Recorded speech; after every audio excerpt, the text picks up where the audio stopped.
Hello बच्चों, last video में हमने देखा था डबल फर्टिलाइजेशन यानी कि दोहरा निषेचन और उसका महत्व। अब आज का जो हमारा टॉपिक है वो है post fertilization structure and events, यानी पश्च निषेचन की घटनाएं कि उसमें क्या क्या हो रहा है और जो स्ट्रक्चर है उनमें क्या चेंज होता है।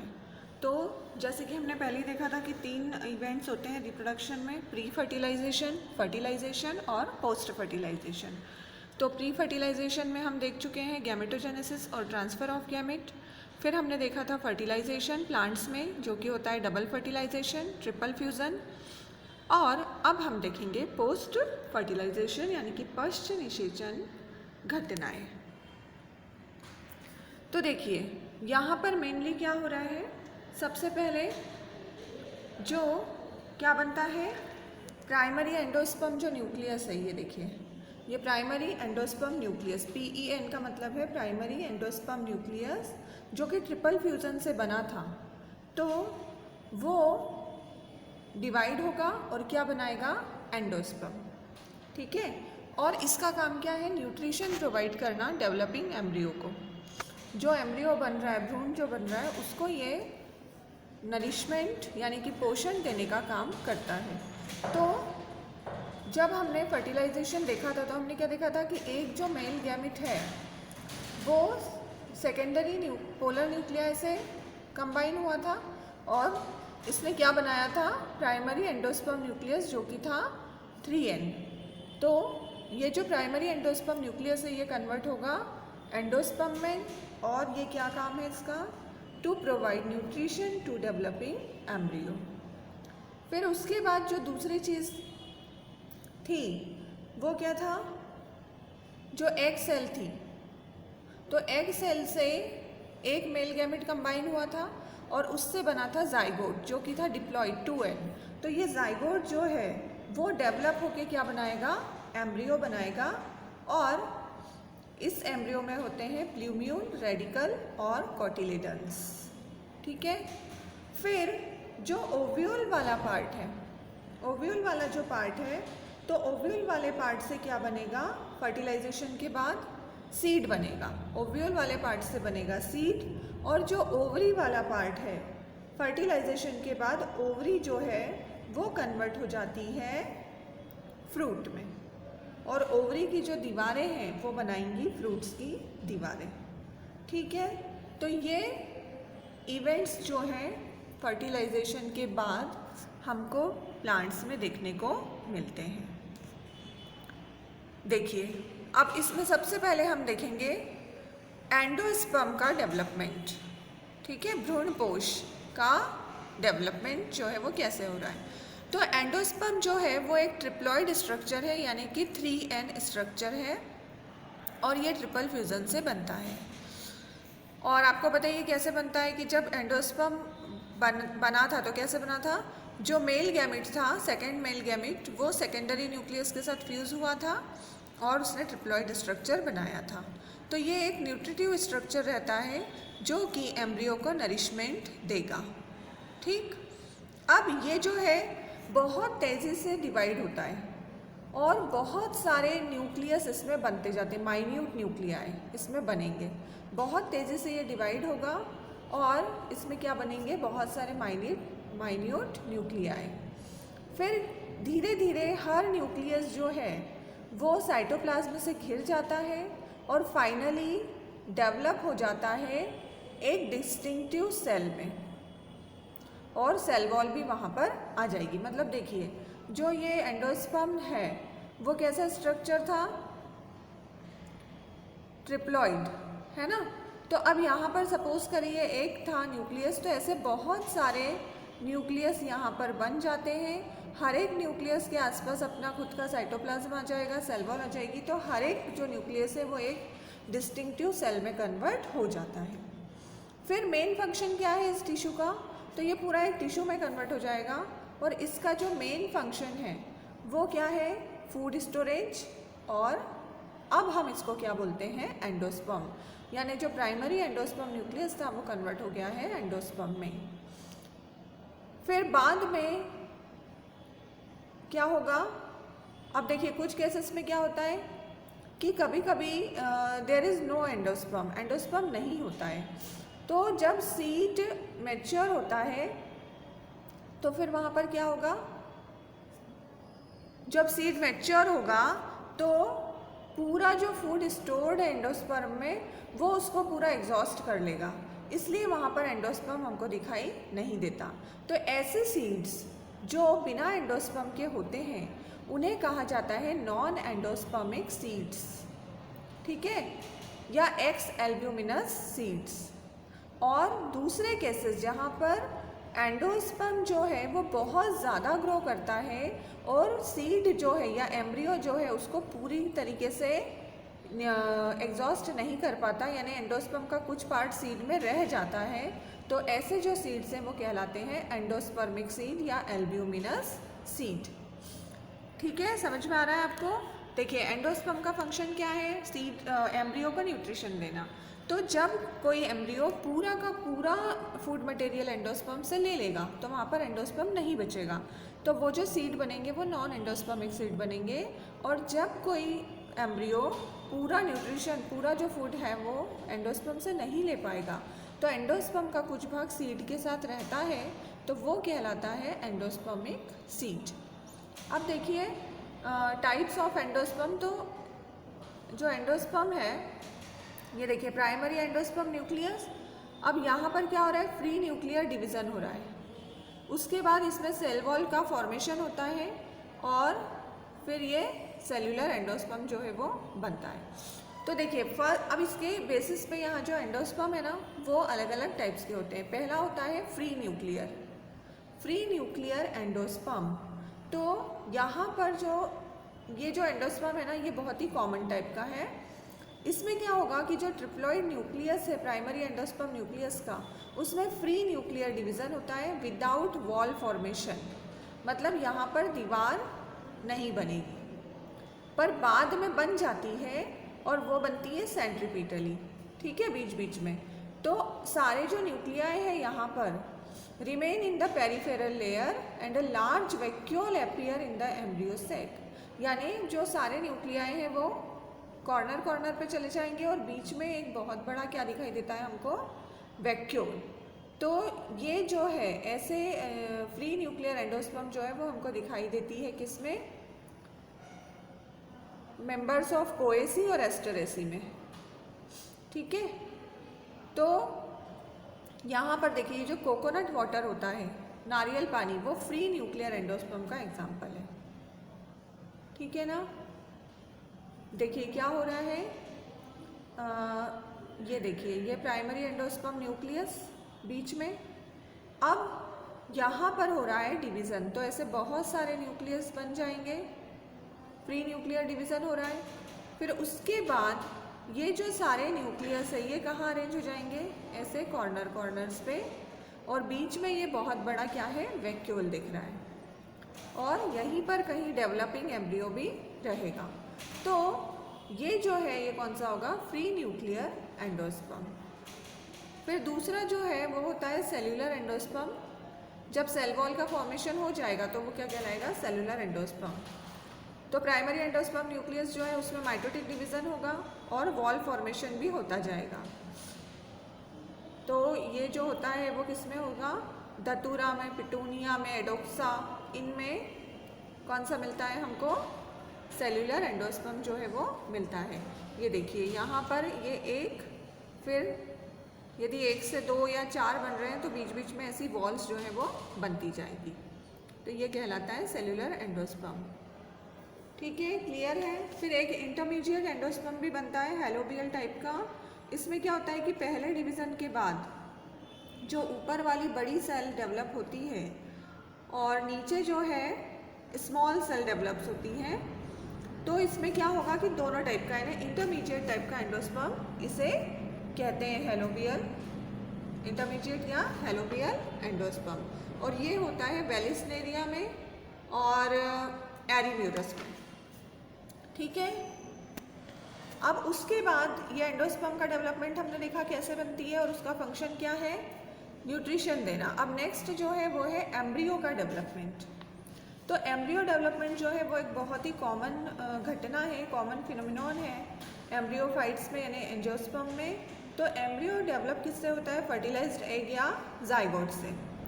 अब देखिए क्या होता है कि जो डाइकोटिलिडनस और मोनोकोटिलिडनस एंजियोस्पर्म है, तो यहाँ पर जो बेसिक पैटर्न है एम्ब्रियोजेनी का वो सेम ही होता है। ये जो एम्ब्रियो बनने का प्रोसेस है उसे हम कहते हैं एम्ब्रियोजेनी, पर थोड़ा सा डिफरेंस आता है मोनोकॉट और डाइकॉट में। ठीक, तो ये देखिए एम्ब्रियो का डेवलप, ये देखिए पूरा यहाँ पर ये क्या है? प्राइमरी एंडोस्पर्म न्यूक्लियस, और ये एंटीपोडल सेल जो है ये डिजेनरेट हो गई है, और ये क्या दिख रहा है आपको? जाइगोट दिख रहा है। अब ये जो जाइगोट है, ये देखिए सेकेंड डायग्राम में ये जाइगोट, इसमें क्या हो रहा है? डिवीज़न हो रहा है, डिवीज़न हो रहा है, और यहाँ पर ये क्या होगा? ग्लोबुलर एम्ब्रियो का ये फॉर्मेशन हो रहा है। तो देखिए इसको पूरा डिटेल देखते हैं हम। सबसे पहले देखिए जैसे ही फर्टिलाइजेशन हुआ तो क्या होगा? यहाँ पे जाइगोट बनेगा, ठीक है। अब यहाँ पर जो एग सेल है तो उसमें होने शुरू क्या होता है? डिवीज़न। तो एक अपर और एक लोअर सेल यहाँ पर बनती है। तो जो बेसल वाली होती है, बेस वाले रीजन में, वो होती है लार्ज, जो कि है माइक्रोपाइल की तरफ। वो डिवाइड होगी वन डायरेक्शन में और क्या बनाएगी? A row of cells called the suspensor. एक पूरी लाइन बनाती है सेल्स की जिसे हम क्या कहते हैं? सस्पेंसर। ये देखिए ये जो पूरी लाइन आपको दिख रही है, ठीक है, ये ऐसे डिवाइड होती जाएगी और पूरा सस्पेंसर बनाएगी। और ये क्या काम करता है? Which act as a feeding organ of the embryo during its development. ये क्या काम करता है? फीडिंग ऑर्गन बनता है एम्ब्रियो के डेवलपमेंट के दौरान। फिर जो टर्मिनल सेल्स होती है, सस्पेंसर की जो सबसे टर्मिनल सेल है वो एनलार्ज होती है और क्या काम करती है? एब्जॉर्बिंग ऑर्गन का काम करेगी, यानी न्यूट्रिशन को एब्जॉर्ब करने का काम करेगी। फिर इसकी जो बेसल सेल है सस्पेंसर की, इसे हाइपोफाइसिस सेल भी कहा जाता है। वो डिवाइड होती है और बनाती है एपेक्स ऑफ रेडिकल, ठीक है। हाइपोफाइसिस ये कौन सी होगी? इधर वाली सेल, ये सबसे नीचे वाली, ठीक है, हाइपोफाइसिस। और ये क्या करेगी? एपेक्स बनाएगी रेडिकल का। और जो सबसे लोअर सेल है वो एक्ट करती है एम्ब्रियोनल सेल की भांति और divides by 3 walls at right angle. Divide होती जाती है राइट एंगल पे 3। फिर और क्या बना लेगी? ये 8 सेल्स और फॉर्मिंग एन ऑक्टेंट स्टेज, यानी 8 सेल का पूरा ये स्ट्रक्चर बनाती है, ठीक। 4 cells lying towards the suspensor, यानी 4 सेल सस्पेंसर की तरफ होती है और जो 4 सेल दूसरी है वो सस्पेंसर से दूर होती है। तो हर जो ऑक्टेंट है वो बाद में डिवाइड किससे होगा? By a wall parallel to its curved surface. तो ऐसे एक सुपरफिशियल लेयर बन जाती है सेल्स की, जिसे और पूरा ऐसा मास बन जाता है जिसे हम कहते हैं एम्ब्रियोनल मास, ठीक है। उसे क्या कहा जाता है? एम्ब्रियोनल मास। तो ऐसे ये पूरा डेवलपमेंट जो है एम्ब्रियो का होगा। फिर ये जो एम्ब्रियोनल मास है forms the whole of the embryo except the root tip, यानी ये पूरा एम्ब्रियो बनाएगा केवल रूट टिप को छोड़ के। Plumule and the 2 cotyledon are developed from anterior octant और रेडिकल और हाइपोकोटाइल बनता है पोस्टीरियर ऑक्टेंट से। ये देखिए ये पूरा बन जाएगा रेडिकल, ये प्लूम्यूल, फिर ये क्या? ये कोटिलिडन्स इसके। ये देखिए ये डाइकॉट का एम्ब्रियो है और ये डाइकॉट एम्ब्रियो और ये मोनोकॉट एम्ब्रियो, ठीक है। तो डाइकॉट का जो एम्ब्रियो है उसमें कोटिलिडन्स कितने होते हैं? 2, ये 1 और ये 2 कोटिलिडन्स इसमें है। ये इसका हाइपोकोटाइल वाला रीजन है, ये रेडिकल है, ये रूट टिप है और ये जो है ये प्लूम्यूल वाला पार्ट है। तो डाइकॉट में क्या होगा? 2 कोटिलिडन्स होते हैं और मोनोकॉट में देखिए, अब मोनोकॉट में क्या होगा कि जो अर्लियर स्टेप्स होती हैं डेवलपमेंट की, वो तो डाइकॉट एम्ब्रियो जैसे ही होती है, लेकिन यहाँ पर क्या होगा कि जब स्टार्ट होता है एम्ब्रियो का डेवलपमेंट, तो जो जाइगोट है वो डिवाइड होता है ट्रांसवर्स डिवीजन से, यानी 2 सेल बनाएगा। लार्जर बेसल सेल जो है वो लार्ज ही रहेगी जैसे डाइकॉट में होता है, और स्मॉलर अपाइकल सेल। फिर दोनों जो सेल्स है divide at a time by a vertical and transverse division respectively. तो यहाँ पर क्या बनता है, ऐसा रिवर्स टी शेप्ड का 4 सेल वाला प्रो एम्ब्रियो बनता है। तो यहाँ पर ये थोड़ा सा क्या है डिफरेंस, फिर से जो है ये डिवाइड होता है ट्रांसवर्स वॉल से, और क्या बनाएगा, और ज़्यादा सेल्स, और जो सेंट्रल इसका मास है सेल्स का वो डिवाइड होके बनाता है आई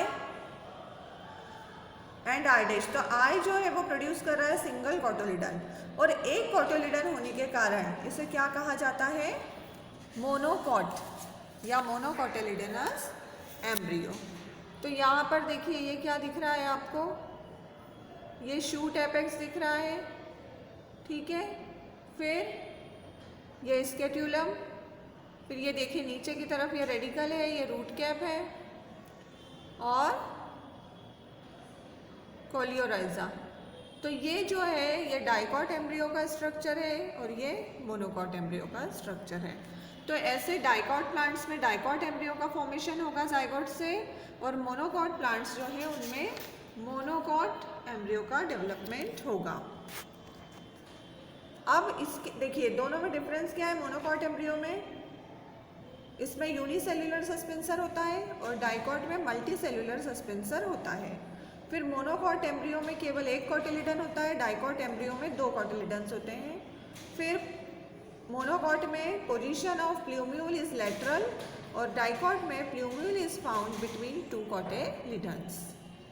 तो ये हो गया एम्ब्रियो का बनना। अब इसके बाद नेक्स्ट है सीड, फॉर्मेशन ऑफ सीड।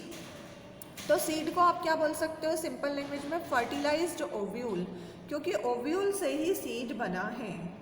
जैसे ही एम्ब्रियो और एंडोस्पर्म का डेवलपमेंट हो जाता है, तो जो आउटर और इनर इंटीग्यूमेंट होते हैं ओव्यूल के, वो बनाते हैं टेस्टा और टेगमन, ठीक है, यानी कि सीड कोट। तो उसमें 2 लेयर होगी, टेस्टा और टेगमन। फिर जो माइक्रोपाइल है ओव्यूल का वो फाइन पोर के रूप में ही रहेगा, यानी बिल्कुल स्मॉल एपर्चर के रूप में रहेगा, जहाँ से सीड में वाटर एंटर करता है जर्मिनेशन के लिए। फिर hilum is present as a scar, मतलब माइक्रोपाइल के जस्ट ऊपर जो हाइलम वाला पार्ट होता है वो भी हमको सीड में दिखाई देता है स्कार के रूप में। और ये जब चेंज होंगे तो ओव्यूल जो है वो चेंज हो जाती है किसमें, सीड में, और एक डॉर्मेंसी पीरियड में चला जाता है। और फिर उसके बाद क्या होगा, ओवरी जो है वो कन्वर्ट होगी फ्रूट में। तो देखिए सीड को आप क्या बोल सकते हैं, फर्टिलाइज्ड ओव्यूल। अब जो सीड है वो कैसे होंगे, या तो नॉन एल्ब्यूमिनस या फिर एल्ब्यूमिनस। फिर पेरिस्पर्म जो है उसका मतलब क्या है, परसिस्टेंस न्यूसेलस, यानी जो ओव्यूल में न्यूसेलस वाला पार्ट होगा, यदि वो सीड में हमेशा रहता है तो वो क्या कहलाएगा, पेरिस्पर्म। और सीड जो है वो डॉर्मेंसी पीरियड में चला जाएगा जब तक कि फ्रूट का डेवलपमेंट नहीं होता है, ठीक है। अब सीड देखिए कैसे बन रहा है। अब यहाँ पर भी देखिए इसके प्रकार है एंडोस्पर्मिक, नॉन एंडोस्पर्मिक, मोनोकॉट और डाइकॉट। तो अभी हमने बोला था कि यदि एंडोस्पर्म प्रेजेंट रहती है सीड के साथ, कि पूरा जो एम्ब्रियो है उसने एंडोस्पर्म को पूरा नहीं एग्जॉस्ट किया है, तो वो एंडोस्पर्मिक सीड कहलाते हैं। और नॉन एंडोस्पर्मिक का क्या मतलब है कि उन्होंने पूरे एंडोस्पर्म को न्यूट्रिशन के रूप में ले लिया है, खत्म कर दिया है। फिर मोनोकॉट और डाइकॉट सीड्स। तो देखिए सीड का जो फॉर्मेशन है वो कैसे हो रहा है, zygote grow repeatedly by mitosis to form an embryo. Zygote से तो एम्ब्रियो बन गया, फिर एम्ब्रियो में है प्लूम्यूल, रेडिकल और कॉटिलिडन। ठीक है, अब एंडोस्पर्मिक सीड देखिए कैसे बन रहा है। जो एंडोस्पर्म न्यूक्लियस है वो divide repeatedly to form endosperm in endospermic seed. और ये जो एंडोस्पर्म है वो क्या काम करती है, act as a food store for the developing seed. तो ये जो एंडोस्पर्मिक सीड होता है उसका एग्जाम्पल है मेज, मक्का, कि यहाँ पर हमको एंडोस्पर्म जो है वो देखने को मिलती है। एंडोस्पर्मिक या एल्ब्यूमिनस सीड भी इन्हें कहा जाता है। इनमें एंडोस्पर्म रहता है। इसका जो कॉटिलिडन होता है वो बहुत ही थिन होता है और स्मॉल होता है। और इसका एग्जाम्पल है मेज और राइस, चावल में भी ऐसे ही सीड होंगे। फिर नॉन एंडोस्पर्मिक सीड, तो यहाँ पर क्या होगा, this seeds do not contain endosperm, क्योंकि यहाँ पर जो एंडोस्पर्म है पूरा का पूरा यूटिलाइज्ड हो गया है किसमें, for the nourishment of developing embryo. तो ऐसे जो सीड्स हैं वो है बीन या फिर ग्राम, पी, चना है, मटर है, ये कैसे है नॉन एंडोस्पर्मिक या नॉन एल्ब्यूमिनस सीड्स। ठीक है ना, तो ये दो प्रकार के सीड्स है। देखिए यहाँ पर अब ये सीड का फॉर्मेशन यहाँ पर दिया है। ये जो इंटेग्यूमेंट्स है ये आउटर और इनर, ये क्या बना लेगी, सीड कोट। ये जो इंटेग्यूमेंट्स है वो क्या बनाएंगी, सीड कोट बना लेंगी।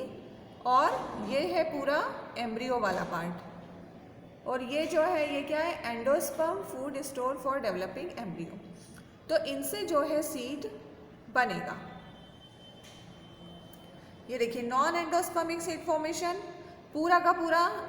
ये देखिए ये जो एंडोस्पर्म वाला पार्ट है अगले डायग्राम में आपको ये नहीं दिखेगा। तो यहाँ पर पूरा का पूरा एंडोस्पर्म एब्जॉर्ब हो गया है। तो ये कैसा सीड बना है, नॉन एंडोस्पर्मिक। ठीक, और एंडोस्पर्मिक में ये देखिए आपको एंडोस्पर्म वाला पार्ट यहाँ पर दिख रहा है। तो ये होता है मेज में, मक्का। ये देखिए एंडोस्पर्मिक सीड मेज का, तो ये पूरा का पूरा ये एंडोस्पर्म यहाँ पर प्रेजेंट है। और ये जो है ये पूरा सीड वाला पार्ट है, ये इसका कॉटिलिडन है, ये प्लूम्यूल है, ये रेडिकल है, और ये जो है ये सीड कोट है। तो ये कौन सा सीड होगा, एंडोस्पर्मिक सीड।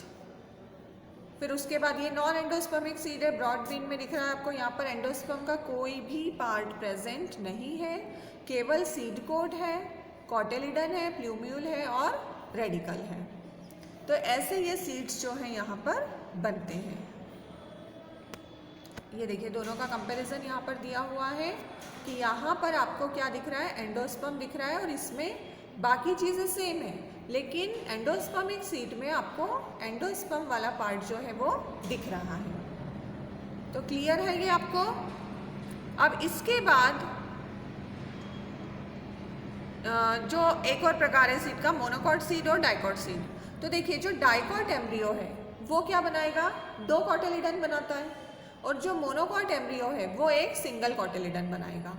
तो डाइकॉट एम्ब्रियो से बनता है डाइकॉट सीड और मोनोकॉट एम्ब्रियो से बनता है मोनोकॉट सीड। ये डाइकॉट एम्ब्रियो से ये देखिए दो कॉटिलिडन बने, एक और ये दो, जैसे कि आपको चने के बीच में दिखाई देता है कि जब हम उसको तोड़ते हैं तो दो पार्ट में वो डिवाइड होता है, तो वहाँ पर दो कॉटिलिडन्स जो है वो हैं। तो वो है डाइकॉट सीड। और मोनोकॉट में क्या होगा, एक ही सिंगल कॉटिलिडन जो है वो होता है, जैसे कि मेज या राइस या फिर व्हीट, ये सब क्या है, मोनोकॉट सीड्स हैं। तो seeds having only one cotyledon are called monocot seeds. और इनमें क्या होगा, एंडोस्पर्म भी होता है नरिशमेंट के लिए। ठीक, और इसीलिए इनको एंडोस्पर्मिक सीड कहा जाता है। यानी मोनोकॉट सीड्स जो है वो एंडोस्पर्मिक सीड होते हैं मोस्टली, जैसे मेज, राइस और व्हीट। और डाइकॉट सीड में क्या है, दो कॉटिलिडन्स हैं, इनमें एंडोस्पर्म नहीं होता, इसलिए इन्हें नॉन एंडोस्पर्मिक सीड्स कहा जाता है। और इनमें देखिए कुछ एक्सेप्शंस हैं जिनमें एंडोस्पर्म प्रेजेंट रहता है कभी कभी डाइकॉट में भी।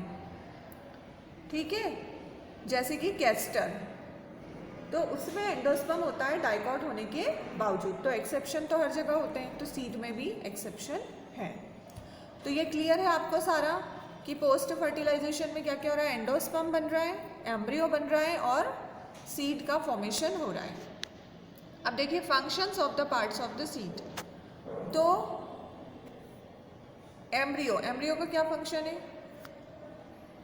Whole dormant immature plant inside the seed. Embryo मतलब पूरा का पूरा प्लांट जो है वो सीड के अंदर प्रेजेंट है, लेकिन अभी कैसा है, वो डॉर्मेंट कंडीशन में है, सोया हुआ है। जब वो जर्मिनेट होगा तो उससे पूरा का पूरा प्लांट जो है वो बन जाता है एम्ब्रियो से।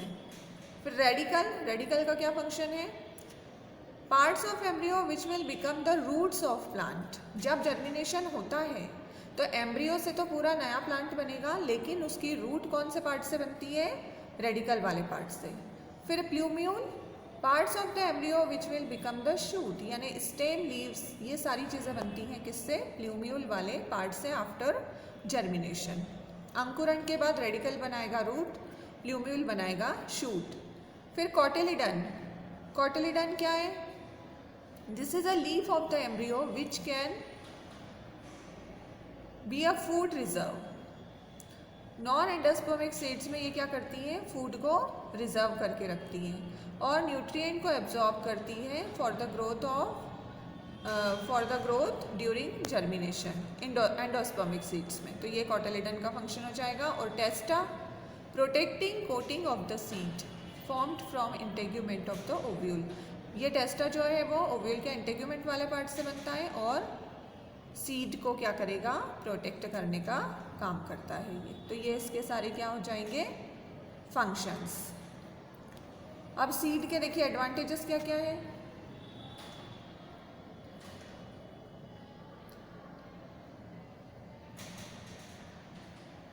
मोर dependable, dispersal to new habitat, नई जगह पर भी ये डिस्पर्स हो सकते हैं।